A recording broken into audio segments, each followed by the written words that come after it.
Hello sa lahat po. Nandito ako ngayon sa Northlanta Hospital, dito sa Pharmacy Department. Meron na po akong i-interviewin about sa kanyang surgery. So, ito po. Tagalog na ha. Big love shout out everyone. So, ngayon may tanong lang po ako pala. Kumusta naman ang iyong pakiramdam ngayon? Anong gusto mo? Hindi ngayon ba yung okay na bang nararamdaman mo? Okay naman. Awa. Mahina ang parang antagan. Oh, nangihina. So, may binigay sa'yo na gamot ang nurse bago ka lumabas sa operating room. Bago lumabas.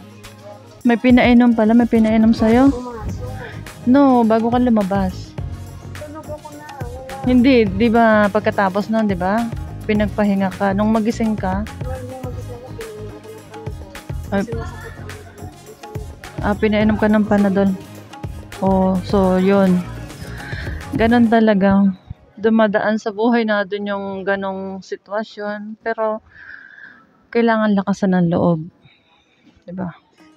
Gusto mo ikwento ko sa'yo ang nangyari? Pwede mo rin ikwento. Ngayong araw. Anong, ngayon is, September 27. Parang hindi ko makalimutan. yes. 2023. Okay. And, at what time in the morning?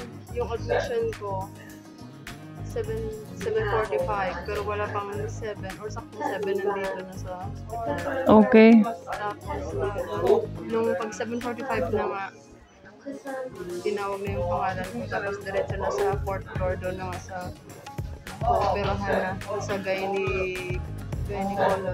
Okay. And then? Tapos magpasok doon, sige lang diretso-diretso, tapos sabi ng nurse, magbihis na daw ko. Tanggalin lahat ng nakalagay sa katawan. Okay. Ng disposable na underwear. Okay. Tapos magsuot ng damit pang ospital. Okay. Kasi sa Hong Kong, hindi ka, may sarili silang damit na pinapasuot sa'yo, hindi kaya sa Pilipinas. Okay. Tapos, yun, tinanong, ang daming tanong yung Hong Kong ID, pangalan mo, baka nakalimutan mo, anong gagawin sa'yo, bakit ka nandito. Yes.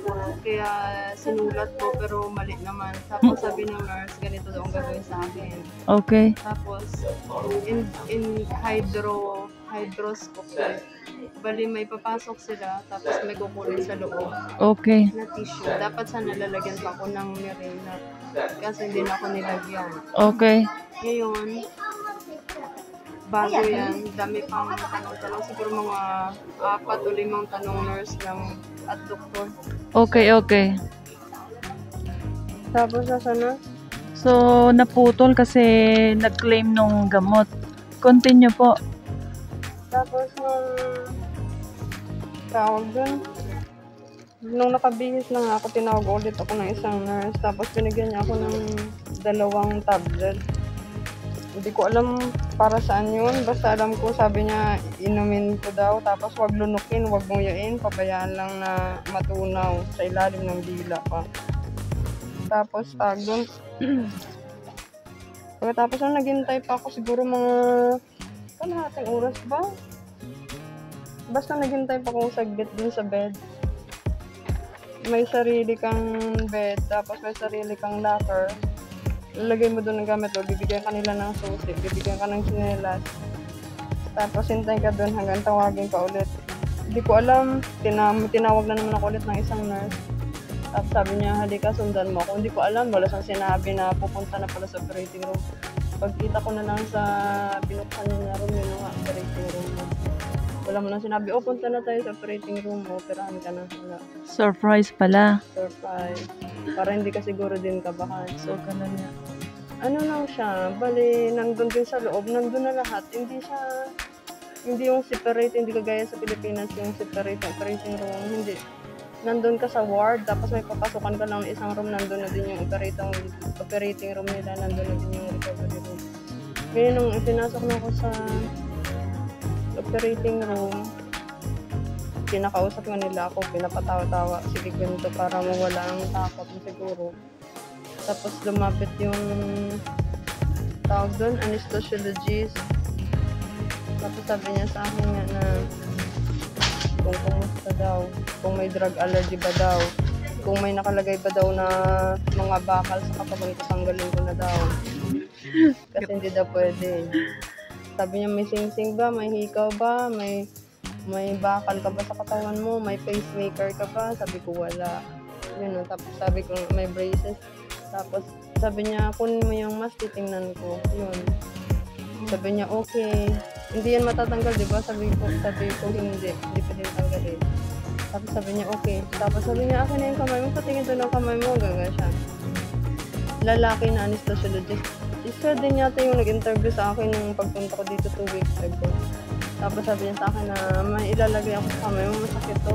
Sabi niya, buksan mo mata mo, pero ayoko makita, kaya nakaano lang ako, nakatawag doon, tagilid ng tingin ba. Sabi niya, hindi pwedeng nakapikit daw mata, dapat nakabukas ang mata. Tapos parang matatawa ka din sa mga salita-salita nila. Tapos yung isa doon nag-Chinese, tapos sabi ng isang nurse, hindi yan makaintindihan Chinese, dapat mag-English ka. Kaya yun, nag-English din siya. Tapos kinakausap ako, pinapatawa, huwag daw ako kabahan. Tapos sabi ng anesthesiologist din, kinakabahan ka ba? Sobra excited ka na ba? Sobra, sabi ko, kinakabahan ako konti. Sabi niya, relax na, relax. Ganun. Tapos pinahiga na nga ako. Tapos nandun din yung surgeon. Parang 5 sila or 6 sa loob. Sine-check lahat. Ang dami pala. Oo ba? Tapos yung kung nakikita mo yun sa television, sa mga movie, ganyan na ganyan.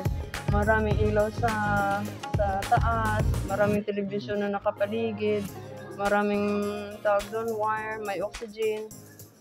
Tapos nung nandyan na yung oxygen, pinabuksan yung bunganga-unga. Open your mouth, ganyan. Tapos, deep breath. Tapos, nilagay na yung oxygen.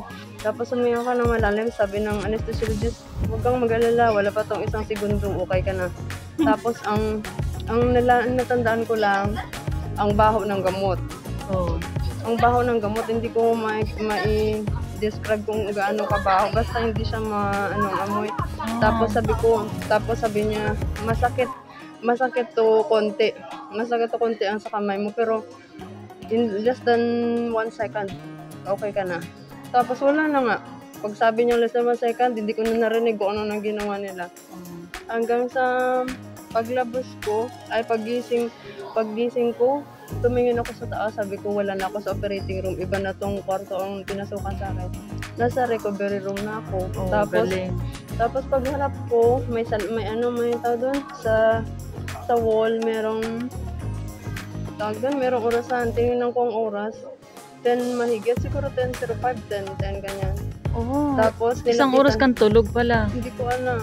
Hindi ko alam kung anong oras. Okay. Tapos nilapitan ako ng nurse. Sabi niya, kumusta ka? Tapos tinanong ko siya. Sabi ko, nasa recovery room na ba ako? Sabi ko, tapos na, di ba? Tapos sabi niya, oo, tapos na. Kanina pa. Ganun siya. Tapos dinala na nila ako dito sa, may konti, siguro yung mga minuto, pinapahinga pa ko doon. Tapos tinanggal yung parang panggising dun sa tiyan ko na ganyan na parang tube siya. Nilalagay sa tiyan ko. Tapos dinala na ako sa ward, nilipat din ako sa bed, binuhat din ako nilipat sa bed. Tapos may doktor na pumunta ulit. Tapos tinanong ako nung patlang daw ko, tapos ako nahihito. Tapos sabi ko, tapos sabi niya, parang may dalaw ka nang di pa sabi ko,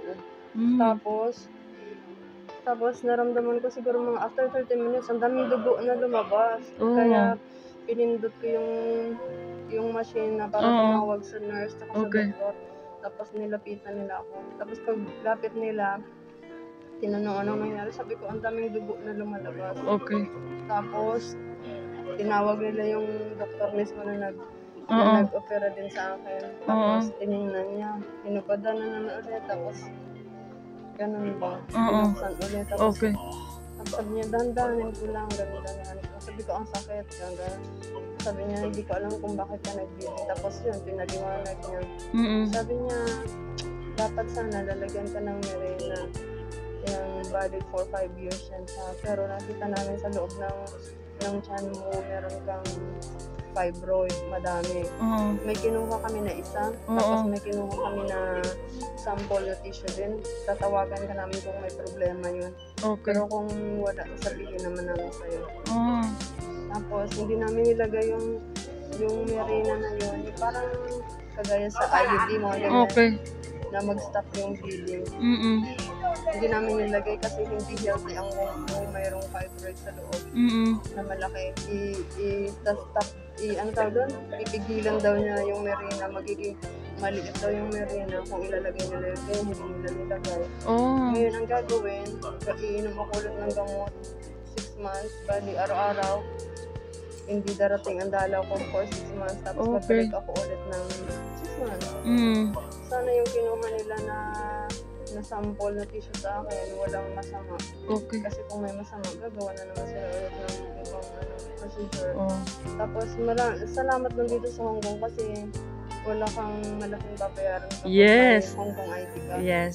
So, nung nakaraan, pag-check up ko, kinuhanan ako ng urine, saka blood. Ang binayaran ko, 195 na. Magkano lang yun? 700 to 800 pesos mahigit. You see? Ngayon, ang binayaran ko, dapat sa Pilipinas, siguro 25 to 30,000. Ngayon, ang binayaran ko lang 120 Hong Kong dollar. You see, after the operation, Magkano lang yun? Napakamura. maliit lang. Tapos may refund mo pa yun kasi may ano ka, Insurance. may insurance ka dito as a Good. domestic helper. Yes. Ang maganda dito sa Hong Kong. Tapos ipo-follow up ka nila every time kasi nasa government hospital ko. Good job. So yun, thank you so much sa iyong explanation. And sana is maging okay ang lahat. God bless you.